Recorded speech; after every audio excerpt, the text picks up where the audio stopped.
Homage to Buddha Shakyamuni, homage to Manjushri, homage to all lineage masters. The supreme, profound and subtle Dharma is rarely encountered in eons. Now we hear and follow it. May we realize the Tathagata's meaning. To liberate beings, please generate bodhicitta. Now let us study together the Bodhicharyavatara composed by Master Shantideva. Before we formally begin the teaching on the Bodhicharyavatara, I would like to address a couple of points here. The first point, during our study of the Bodhicharyavatara this time, there are both lay practitioners and monastics among us. I think we should have some common arrangements for everyone. What kind of arrangements? Of course, for this teaching on the Bodhicharyavatara, if no obstacles arise, and if my own health permits, that is, if I do not become seriously ill, I estimate it will take about 1 year to complete. It should take roughly 1 year to finish the entire teaching. In the past few days, many Dharma friends have asked through various channels how long this teaching will last. For those who cannot participate in the examination, they need to recite a deity name or mantra 10,000 times. Should this be completed over a lifetime or within a short period? The answer is, of course, within 1 year. This is the general guideline we have set. During this process, as I mentioned before, it is best for those outside Larungar who have registered to study the Bodhicharyavatara and gain some personal experience from it. This experience requires both your own effort and support from others. Both are necessary. Without these two forces, relying only on your own effort would be quite difficult for ordinary people nowadays. If you are especially capable of self-study, perhaps by listening to teachings and reading at home, you may gain some benefit. But what is best is to participate in group study. As for how to study together, we have also made some arrangements. It is best to take the examination or gather privately in groups of about 10 people and meet once a week to discuss what has been taught. Of course, in 1 week, I may have already taught 3 or 4 lectures. To listen to 3 or 4 lectures in 1 day would probably be difficult. But regarding the general content, it is very necessary to discuss together.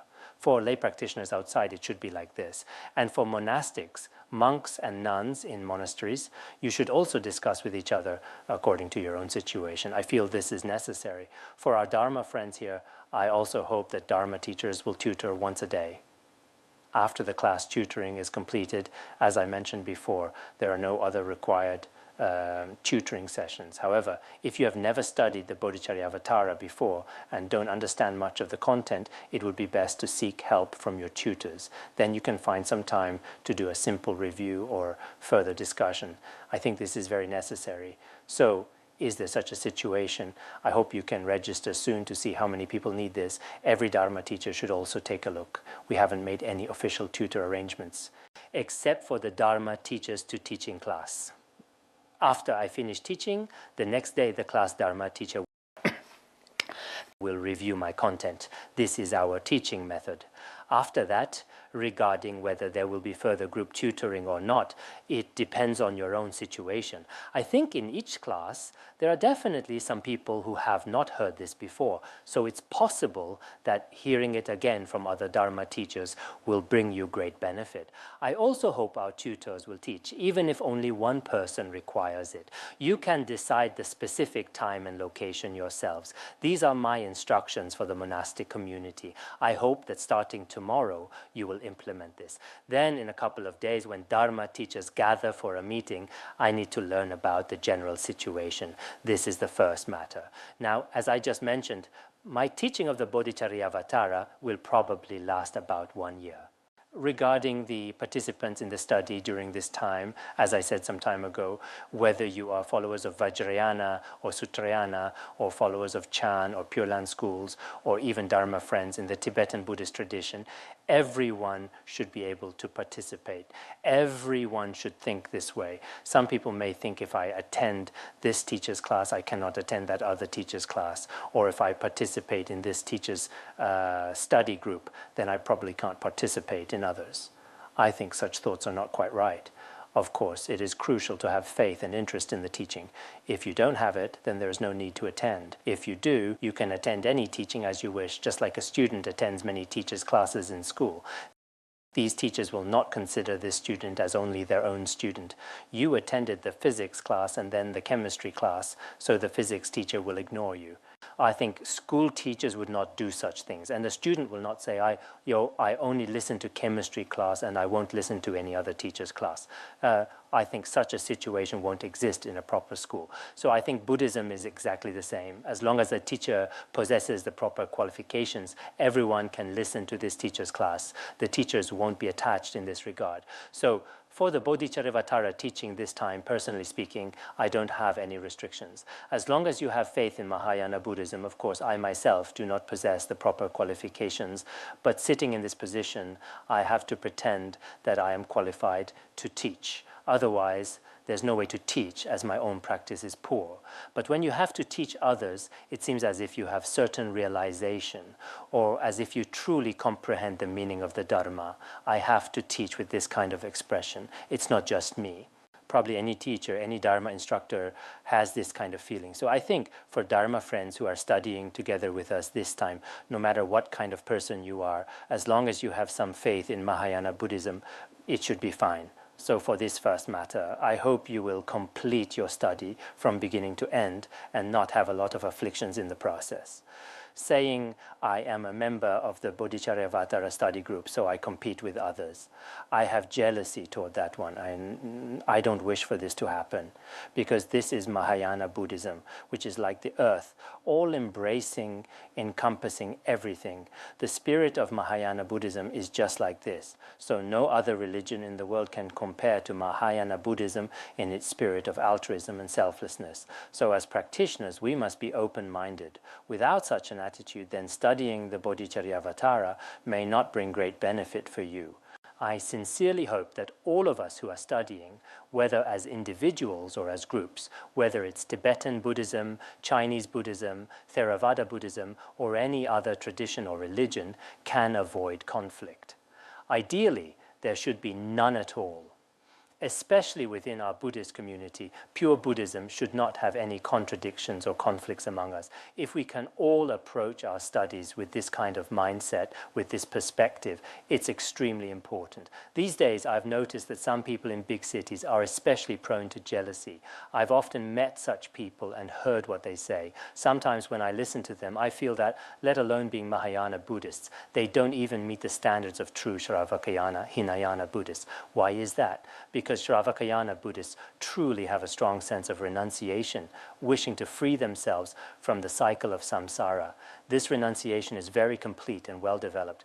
Yet some of us keep claiming that we are studying Mahayana or even the highest tantric teachings and think we are so remarkable, but in reality we fall short in basic conduct, in how we treat others, and in how we handle our relationships with people. So I sincerely hope that through the Mahayana teachings, even though as ordinary people we all have various afflictions in our minds, as well as habitual tendencies and obvious negative emotions, we should do our best through studying the Dharma to adjust and transform these negative tendencies within us. I think this is necessary. This is the first point I want to make. In other words, as we study, we must get along harmoniously and peacefully. This is essential. Our study period will be about 1 year. We'll set this as our time frame. For those Dharma friends who are studying the Bodhicharyavatara, if all the necessary conditions are present, I'm also considering this. For some young people with good wisdom and understanding, we can also offer the opportunity to study Pramana, one of the 5 great treatises of Tibetan Buddhism. And if there are no other obstacles in the future, we can also provide teachings on the hidden meanings of emptiness in the 5 great treatises of Tibetan Buddhism, which is the Abhisamaya Lankara, expounded by the 10th ground Bodhisattva Maitreya. If the conditions are right, we can offer and teach it as well. Of course, I can't make any promises because things don't always go as we wish. There is always a gap between our plans and how things actually turn out. So as long as the conditions are right, I think I will guide everyone in this way. Why is that? Because not only pure practitioners in monasteries, but also people living in cities should have teachers and Dharma friends to support and guide them. I think this is very important, no matter which tradition you follow. It's best to have some Dharma teachings to remind you every day. If you don't have this, then the people around you, the environment you live in, and the education you receive, and all the knowledge you acquire are just worldly matters without any real meaning. From the perspective of Mahayana Buddhism, these trivial matters are truly meaningless. So in this state of meaninglessness, your decades of human life will quickly slip away. Wouldn't that be a real pity? So for those of you living in the world, it's best to set aside some time each day to receive Buddhist teachings and education. This is how it should be. If not, as I mentioned before, many young people in the cities never get the chance to leave noisy, chaotic environments and go to a quiet place, to somewhere with green mountains, clear waters, birds singing, and flowers blooming. Do they ever have the opportunity to practice in such peaceful places? In reality, most likely not in this lifetime. If that's the case, then living in a big city, just having the title of Buddhist or taking refuge or saying, I've been a Buddhist for so many years, doesn't mean your mind stream is truly in accord with the Dharma and the principles taught in the Dharma. How much do you really understand? I see that many people in big cities don't understand Buddhist teachings at all. A significant number of people have no real understanding of Buddhism. As a result, in their words and actions, many things that go against the law of karma happen everywhere, all the time. That's why in teaching the Bodhicharyavatara this time, our aim is to help more people truly understand the essence of Buddhism. This is our sincere and urgent hope. As we study the Bodhicharyavatara together, I have a request for those studying outside the valley. As I mentioned earlier, if you don't have some kind of pressure or accountability, it's likely that your studies won't progress very far. At first, you might think, it's fine, I'll just read on my own. But as time goes on, it often ends up unfinished, starting strong, but ending weak. That's why it's best for everyone to participate in group study. Of course, it's not realistic to gather every single day, but at least set aside 2 hours each week to gather and interact with others. You can share how your studies are going and learn from each other. With this kind of interaction, everyone gains motivation and support. Moreover, since ancient times, we have accumulated a lot of experience in Buddhist study. Through long periods of practice and refinement, we've learned what works best. So what is this experience?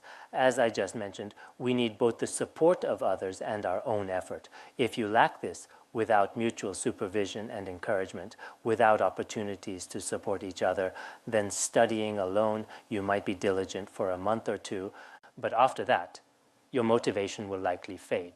And before you know it, your studies have stalled. That would be a real pity. So for those studying outside, my requirement is that every week each group should meet and discuss what you've learned. Go over the week's material, whether it's a few classes that you've listened to or read on your own. Then come together and study as a group. This is really necessary, and I hope you will do it this way. This is the first requirement I have for our Bodhicharyavatara study. Of course, if you really can't meet these conditions, you can still listen to the teachings, but it may not bring much benefit to your mind stream. I want to make this clear from the start. Otherwise, later you might say, I've listened for over a year, but I don't feel any real change in myself. Don't blame us and don't blame the Dharma. Every practitioner among us should use various skillful means to transform their own mind stream. Without real transformation, it won't work. On this point, think about the great masters of the past. Why did they establish Buddhist institutes? Why did they emphasize collective study? In any school in the world, whether it's elementary, middle, or university, even for graduate or doctoral students, everyone needs to gather and study together. Through collective learning and education, there is great strength and benefit. This is something we can see even in worldly education. So when studying Buddhism, don't think that just because you receive an empowerment or blessing today, you will immediately attain realization or enlightenment. Don't think like that. Of course, it's a nice thought to wish for realization in this very life, but I think it's just a beautiful dream. If it could really happen, that would be wonderful. But since ancient times, it's always been true that practice depends on oneself, and personal cultivation is not a matter of just a day or two. It requires long-term training for your mind stream to truly change. For example, if someone goes to university just registering for classes today or attending one day of lectures, do you think that's enough to make a difference? If you truly want to become knowledgeable, that knowledge is accumulated bit by bit through your own effort over time. By the time you become truly wise and learned, it's the result of years of accumulated wisdom.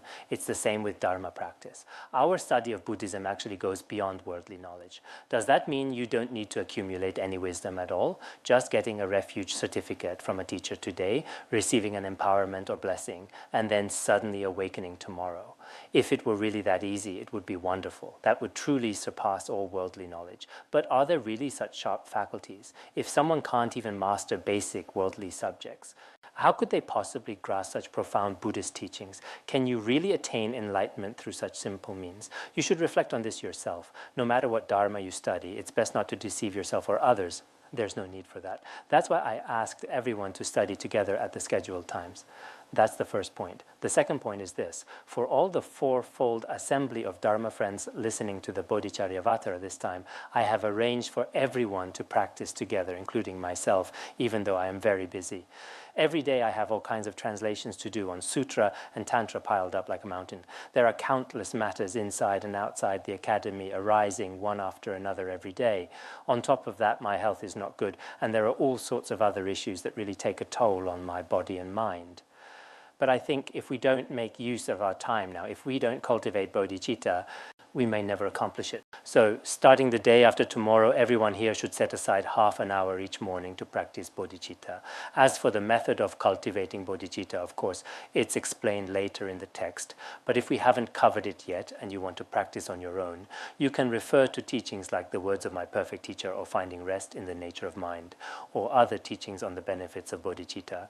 You can practice in any way you like. As for specific methods, I'll teach them in detail later. Patrul Rinpoche's works also contain methods for cultivating bodhicitta. I'll explain these as well. So what's the reason for this practice? I think many of us now, if we don't properly cultivate bodhicitta, if bodhicitta hasn't arisen in our mind stream, then no matter what we do, it doesn't count as true Mahayana practice. Whether you are a monastic, a lay person, or anyone else who received teachings through various channels.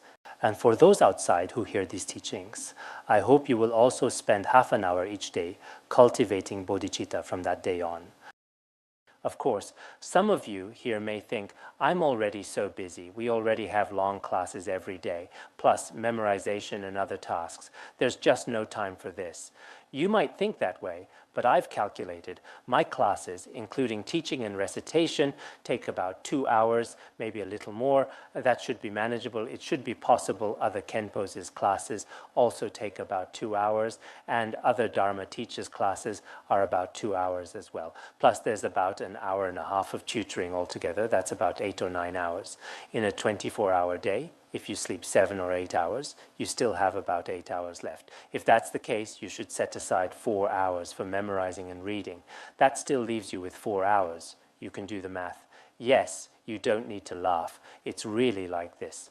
Many of us now don't manage our time well at all, and time just slips away. My class is 2.5 hours. Other teachers may have 2 classes, 2.5 hours each. That's 5 hours, plus a Khenpo's class and another teacher's class, each an hour and a half, so that's 8 hours in total. After 8 hours of study, you sleep for 8 hours, and you still have 8 hours left. 3 times 8 is 24, right? You can do the math. So in these 8 hours, of course, as beings in the desire realm, we need some rest. Let's say you rest for 1 hour a day. Then you spend 2 or 3 hours eating and doing other things. If you use 3 hours for that, you still have 4 hours left. So from those 4 hours, take out just half an hour and use the remaining 3.5 hours for other things. It should be possible. Of course, some Dharma friends here may start memorizing at 4:30 in the morning. If you do group recitation, I've considered that too. You can memorize together in the shrine hall, then at 6 o'clock.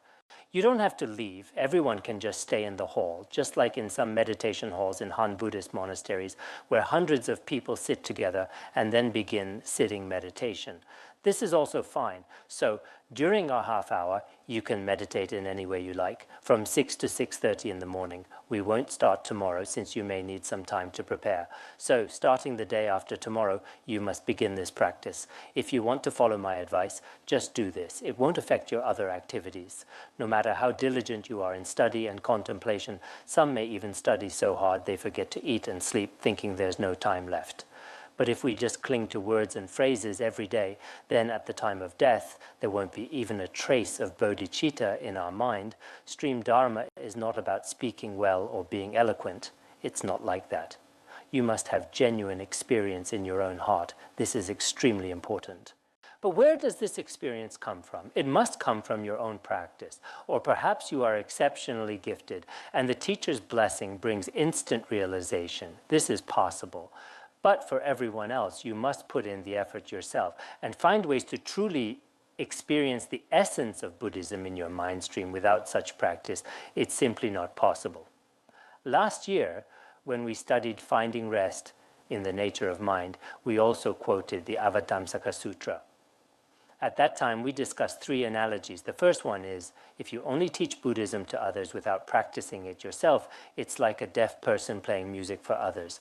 The music may be beautiful, but he can't hear it at all. Not practicing the Dharma is just like this. That's the first analogy. The second analogy is, it's like the boatmen or ferrymen on the ocean, who often ferry many people safely across the sea, but it's very possible that they themselves may drown in the ocean.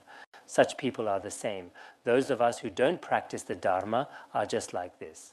There's another analogy. It's like talking about how delicious candy is without ever tasting it yourself. Similarly, if you don't actually practice the Dharma, no matter how well you talk about it, you'll never experience the true sweetness of the Dharma in your heart. You can't taste its flavor. So I think if we don't actually practice Mahayana Buddhism now, many people may think, I'll practice later, but our human life is extremely brief. This human life, you could say, is like white clouds drifting in the sky, appearing and disappearing in an instant. The truly terrifying messengers of Yama with fierce faces are coming toward us step by step. How will we face them? When we are dying, it may seem we haven't planted any virtuous roots in the Mahayana Dharma. The Dharma must be used to plant virtuous roots in our own mind stream. Why does Chan Buddhism always emphasize planting the Vajrabodhi seed? Why? Because it's true. If you don't meditate, if you don't put effort into your own mind stream, then no matter how well you speak or explain in this life, no matter how outstanding your academic research is, when death comes, especially if you haven't made good aspirations, it's very likely you'll forget it all in your next life. So I think when we practice together, the blessings and strength are much greater. I will also start the day after tomorrow. I'm not just saying this, I have truly made this aspiration in my actions. Ideally, whether you are going out or staying at home, I think by 6 a.m. most Dharma friends here have already started their practice. By then, you're already engaged in study and meditation. So I think for those outside at 6 a.m., you probably haven't gone to work yet. At 6 a.m., most chores at home probably haven't started yet, so you should be able to make time. Of course, in some schools or monasteries, it may not be convenient at that time. If it's inconvenient, then please choose another time that works for you. It's best if you practice for half an hour each day. If you don't even do that, then in this lifetime, you've only formed a karmic link with the Dharma. You won't experience the true merit or the feeling of bodhicitta. You might never taste it in your own mind stream, and yet practicing like this will bring great merit, truly great in the sutra that proclaims definitive suchness. The Buddha said the same thing to Ananda. He asked whether hearing the Dharma for 10 great eons brings great merit. Shariputra replied, very great. But the merit from meditating on ultimate truth for even a finger snap of time far surpasses that. So I think during this half hour, on the one hand, some of you may feel a bit unaccustomed at first, especially since many of us have let our minds wander for so long. If you've never meditated before, it may feel difficult, but in any case, this time we must all make the effort. Without effort, we'll always follow our old habits. If we just follow our habits, we won't change. There won't be any real transformation through Mahayana Dharma. So we should impose some discipline on ourselves. I'm not forcing you. If you really don't want to, you can sleep in. I won't know. I don't have clairvoyance. Whether anyone gets up or not, it makes no difference to me if I can practice I'm the one who benefits. I think I should practice in the morning. Lately, our evening classes have been ending late, but no matter what, maybe I'm the one with the hardest schedule. After teaching at night, I still have to hear oral presentations, Q&A, and meetings. Then I handle various affairs and receive guests. After I finally return home, sometimes I still read and chant a little, so my time is quite tight. Still, I thought, even I, with this fragile body, made this aspiration. I think all of you are healthier than I am, and probably smarter too, yet you focus only on eating, drinking, and sleeping.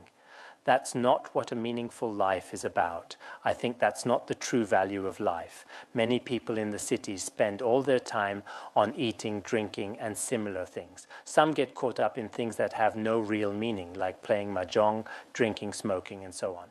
In our world today, even educated people can't accept this meaningless life. So if you struggle to get up early, I think you can set your alarm for 5:55. Yes, 5:55, 3 5s, and use that to wake up. Splash cold water on your face, and right in bed, sit for half an hour and practice bodhicitta together. The merit of bodhicitta is immense. Even this intention alone brings great merit. Let's all pray together to His Holiness Jigme Phuntsok Rinpoche and all the Buddhas and Bodhisattvas in the 10 directions, praying that bodhicitta may quickly arise in our mind streams.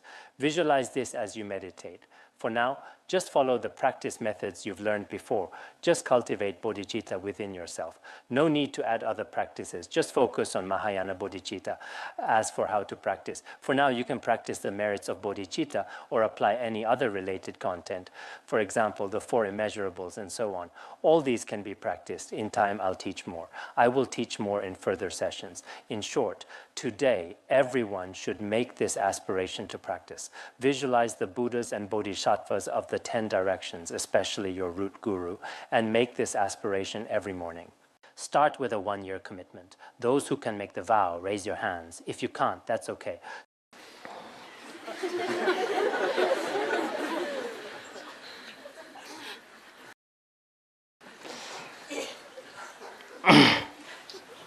Starting the day after tomorrow,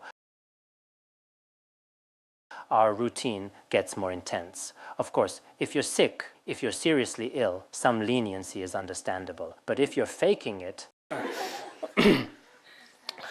that won't be accepted. This is the second point I wanted to discuss today. So I think, no matter who we are, for those of us practicing in quiet places, our outer and inner conditions are quite favorable.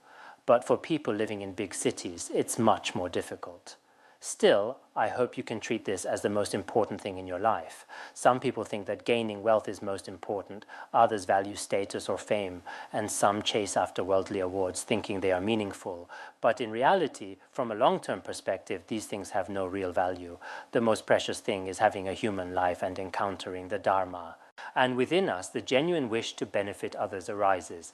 This kind of mind is incredibly rare, even in countless eons. It can't be bought, no matter how much wealth you have. But bodhicitta arises only through our own effort. Without making effort, it will not arise on its own.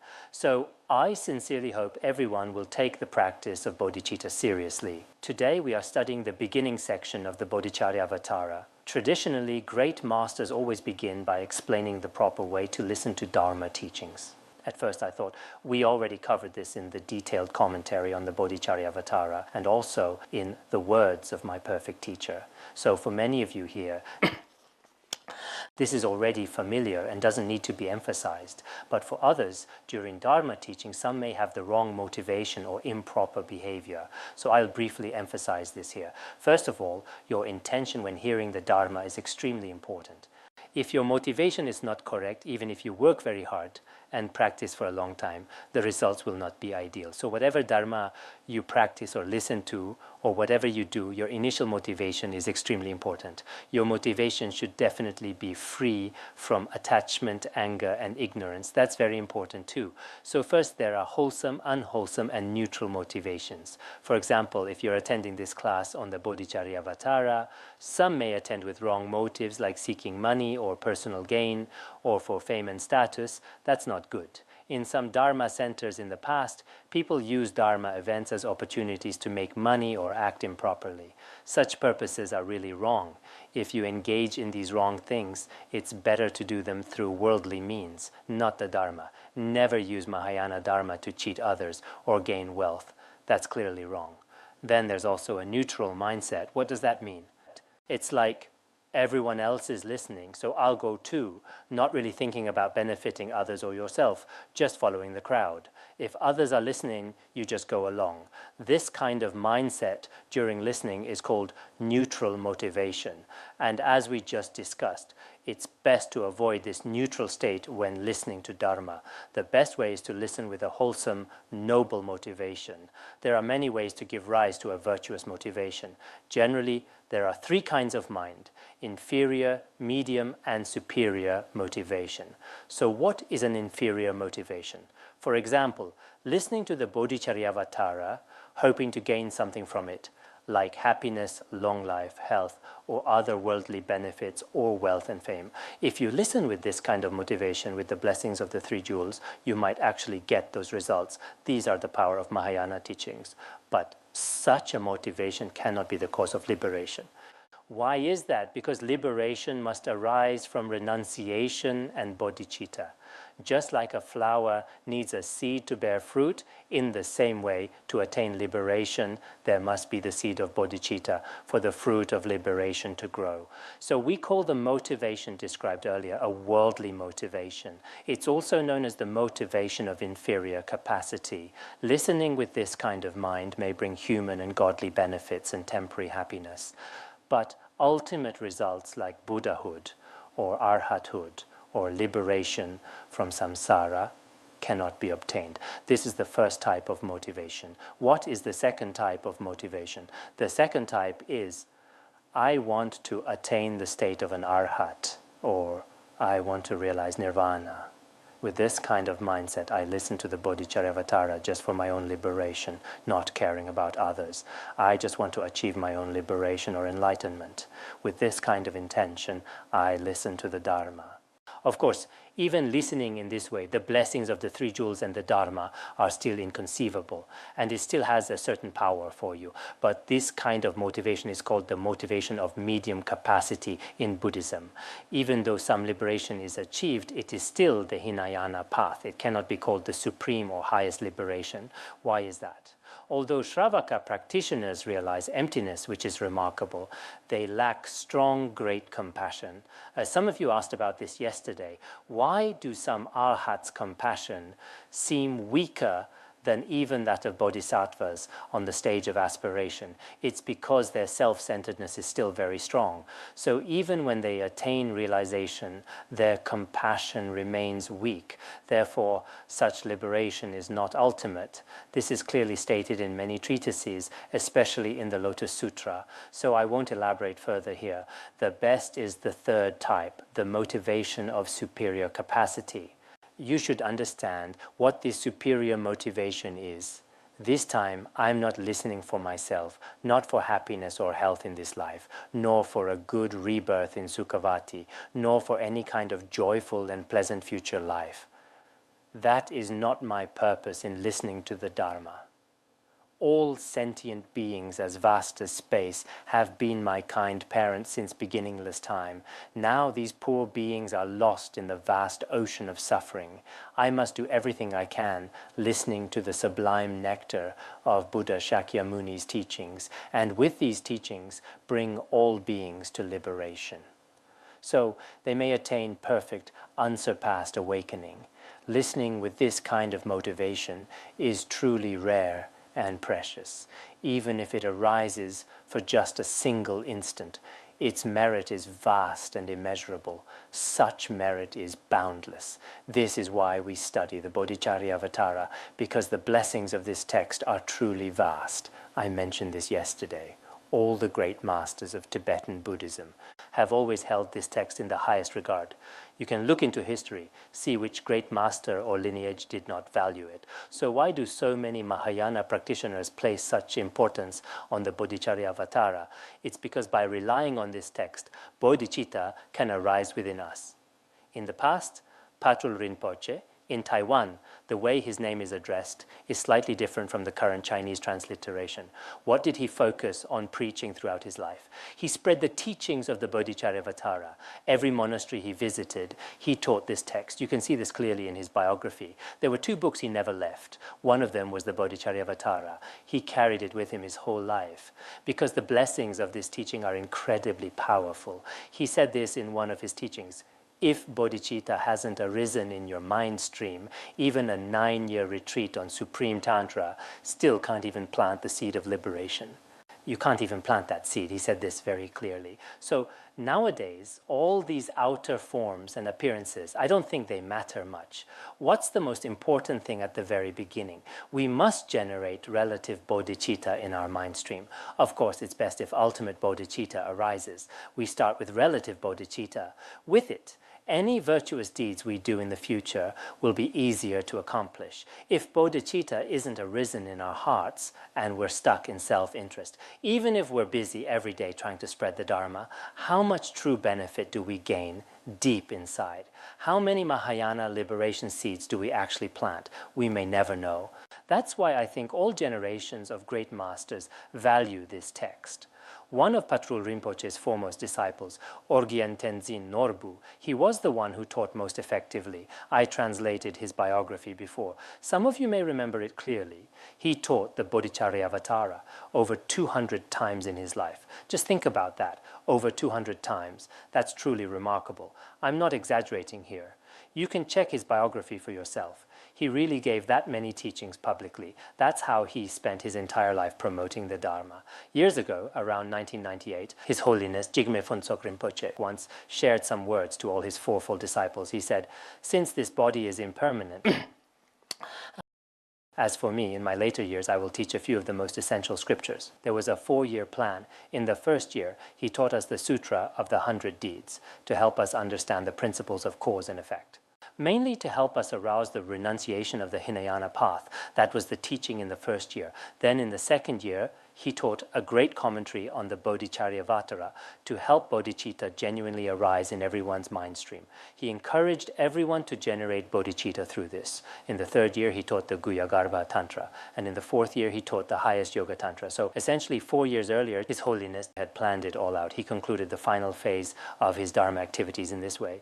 So I think there are now tens of thousands of his lineage disciples across China. Sometimes you should look at how our guru, His Holiness Jigme Phuntsok Rinpoche, valued this text in this very life, how much importance he placed on the Bodhicharyavatara. Also, when he taught this text, he said, for other transmissions, he sometimes couldn't remember clearly when received them. But he remembered very clearly when he received the transmissions of this text. When he was 14, he received teachings on this text as well as the oral transmission for it. It was passed to Lala Sonam Chodrup by Patrul Rinpoche, the author of Illuminating the Path to Liberation, a commentary on the aspiration of Sukhavati. Then Lala Chodrup passed it to Khenpo Sonam Rinchen. Then Khenpo Sonam Rinchen gave it to His Holiness Jigme Phuntsok. At 14, he began to study the Bodhicharyavatara. So as our root guru, Choje started learning it at 14. He started at 14 studying the Bodhicharyavatara. And near the end of his life, he was also teaching this text. So I think as followers, we should take the Bodhicharyavatara as our most supreme instruction. We should adjust our own minds. That's quite necessary, I think. Back to the motivation I mentioned earlier when listening to the Dharma. Maybe I've talked too much. But when we listen to the Dharma, we must have the wish to benefit others. When listening to Dharma or doing anything, this is essential. This is a matter of motivation. While cultivating motivation, we must avoid certain faults. We've heard about these before. For example, there are the 3 defects, also 6 stains and 5 wrong ways of remembering. We must abandon all these when listening to the Dharma. So what are the 3 defects? I'm sure you all know. The first is the defect of inattention. When we listen to the Dharma, we must stay fully engaged and focused on the Dharma words from the teacher. We shouldn't be careless or let our mind wander elsewhere. Otherwise, it's like trying to pour water into an upside-down bowl. The water just pours off, nothing enters. Right now, some people outside, they wear earphones listening to the Dharma, but also listen to music. This kind of distraction, can that work? Can you truly absorb the Dharma like this? Definitely not. So when we listen to the Dharma, we must be very focused. We listen respectfully to what the teacher is saying. That's the first issue. If you lack that, it's the first fault, not listening with focused attention. The second issue is that the mind must be focused. If the mind isn't focused, then the Dharma spoken by the teacher won't be absorbed in your own mind stream if your mind remembers nothing at all. It's like placing a basin here, but the bottom is already leaking. No matter how much water you pour in, it all leaks out. Nothing remains. So when you're receiving a teaching, no matter what environment you're in, you must listen seriously. When listening, try to remember each sentence. Engrave the Dharma in your heart. You must remember it deeply. I've seen many people outside receiving teachings by watching videos or DVDs of Dharma teachers. They eat while watching, talk while watching, almost like watching worldly videos. They treat them just like any other worldly media. If your attitude is like that, then you won't gain any true benefit in your mind stream. Of course, I'm not saying this happens in our academy. Please understand clearly what I mean. Sometimes when I mention things like the internet or television, when I mention these things, our rules here are extremely strict. Everyone should know if you break those rules, you could be expelled. So be very mindful. As for lay people, you have no choice but to rely on these tools now. If you rely on a TV or the internet, for example, and you listen while doing other things, obviously the result won't be good or efficient. Why? Because with the Dharma, if you miss the earlier part, you won't understand the true meaning. In the middle, you might catch a bit out of context. That's definitely not good. It's incomplete. So I think those who rely on technology to receive Dharma teachings should, first, it's best to sort out all worldly matters, be it home responsibilities or work duties, finish all of them, and afterwards set aside half an hour just for the class. Don't involve other people, especially those who don't follow the Dharma. You should create a quiet environment or listen with genuine Dharma friends. Focus your mind and listen to the recording or watch your DVD or VCD with full attention. In that case, you may gain the true value and benefit of the Dharma. I've seen many lay practitioners whose attitude while listening or watching is not in accord with the Dharma. In such cases, it's just a form of enjoyment or a ritual formality. Whether they truly receive the blessings and benefits of the Dharma is hard to say. As I just said, the mind must be focused. Without focus, it becomes a defect. There's the third defect, called the defect of mixed afflictions. What does this mean? It means when listening to the Dharma, we develop jealousy, anger, or attachment, or we constantly give rise to all kinds of discursive and conceptual thoughts, and then chat meaninglessly with others, saying things of no value, letting the mind wander. This is called the fault of mixed afflictions. So when listening to the Dharma, it's best to set aside all other matters because this is the time for receiving the Dharma. When listening to the Dharma, we should do so properly and sincerely. Listening in this way brings merit. So it's best for each person to correct their conduct and attitude. These are the 3 defects that must be completely avoided. Then there are 6 stains. The first is when arrogance arises in our mind streams. Second, lacking faith. Third, lacking aspiration. Fourth, our mind gets scattered outwardly. Fifth, we turn inward and retreat into drowsiness or dullness. Sixth, we feel weary or bored. These 6 stains should be clearly recognized and avoided. For example, when listening to the Dharma, it's best not to have arrogance at all. But some people might think, I can teach the same way as the teacher or tutor. When others are teaching, they show a very arrogant attitude. This is not correct. In the past, His Holiness and many great masters, including Mifam Rinpoche, who was an emanation of Manjushri, as well as Je Tsongkhapa and Sakya Pandita, when they listened to teachings from others, they did so with deep respect. Because it is the Dharma you listen to. It's inappropriate if you don't listen with respect and think too highly of yourself. Some people might think, I've already read and listened to the Bodhicharyavatara, but truthfully, you may not really understand it.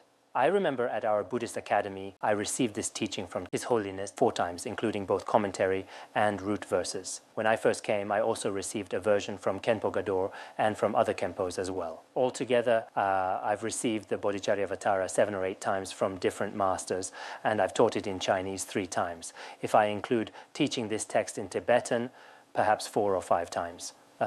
Roughly that many times. But even now, if someone, especially a master I have faith in, is going to teach, I would still gladly listen.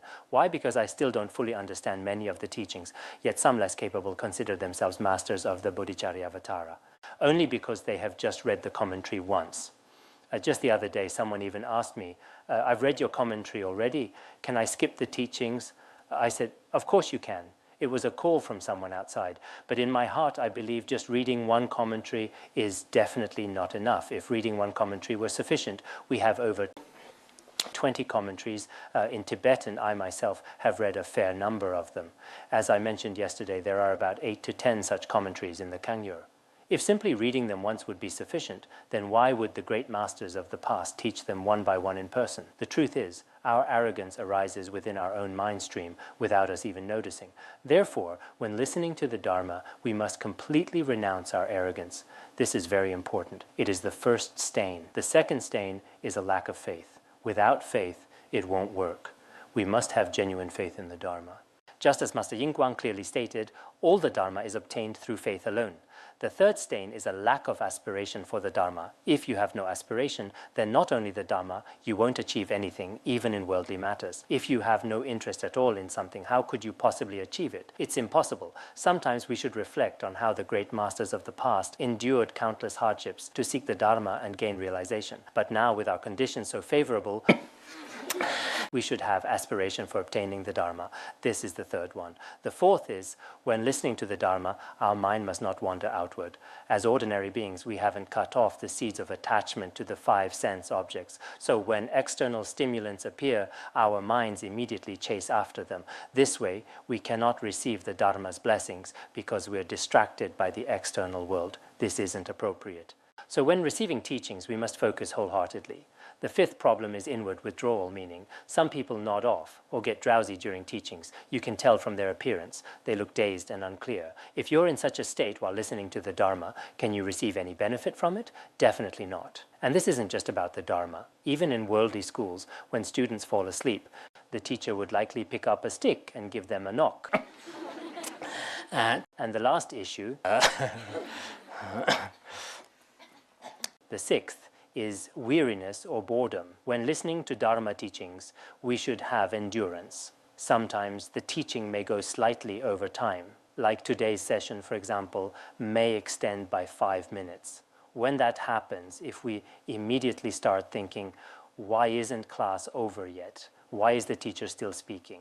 Then this sort of mental boredom has no merit at all. So when the guru is teaching, whether in summer or winter, we must not get bored. I'm truly impressed by many of you here at the Academy. You persevere in attending tutoring sessions every day. Even during freezing winter, you stand outside reciting texts. I heard that in the monks' area, some people are reciting under streetlights. Even early in the morning, many are reciting. And in the nuns' area, many are reciting in the mornings. When it comes to seeking the Dharma, this kind of discipline is necessary. This is something that brings great joy to the heart. We must not feel bored. Those are the 6 stains I just mentioned. Next, there are the 5 wrong ways of remembering. You should all be familiar with these 5. They are holding the meaning but not the words, holding the words but not the meaning, confusing the order, and holding things in reverse, and then holding without understanding. So 5 in total. First, holding the meaning but not the words. This means grasping some meaning but having no knowledge of the actual words or lines. Some people say things like, what's the point of memorizing texts? As long as I understand the content, that's enough. But in truth, understanding depends on the words and phrases. Without the proper words, you won't be able to express the teaching clearly. For example, some of our students here have memorized several treatises. When they quote scripture, they can deliver the complete original wording flawlessly. If you haven't memorized it, you may represent the general meaning, but it won't be complete. So the words are essential. Then there are those who cling to words but not meaning. They take great interest in poetic style, phonetics, or linguistics. They really enjoy studying that sort of thing. So they grasp the wording but completely miss the intended meaning. If you only get the words but not the meaning, it's meaningless, just like memorizing lyrics. The third kind is mixing up the order of the text, like confusing top and bottom parts of a text. In original sutras and treatises, the sequence is precise and deliberate. But if we end up placing earlier lines after later ones and later lines before earlier ones, it is called holding out of order. The fourth is holding without understanding. In the teachings, there are 4 levels of intent, such as secret meanings, definitive and expedient teachings, but we fail to grasp the true intention behind them.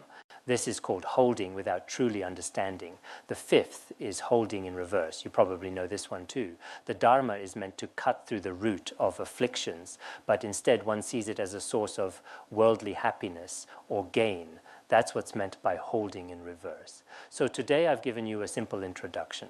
When we listen to Dharma teachings, we must listen properly and correctly. Avoid the 3 defects, 6 stains, and 5 wrong ways of remembering. Rely on the 4 metaphors. See the Guru as a doctor, the Dharma as medicine, yourself as a sick patient, and earnestly practicing Dharma as the process of healing. These are the metaphors for receiving the Dharma as described in the Avatamsaka Sutra. If we listen with this thinking, then our Dharma study and practice will be most complete. I can't emphasize the rules of listening to the Dharma every time I teach, but still, no matter where or when we receive teachings, we must listen properly in accordance with the Dharma. This is very important. All right, we'll stop here for today.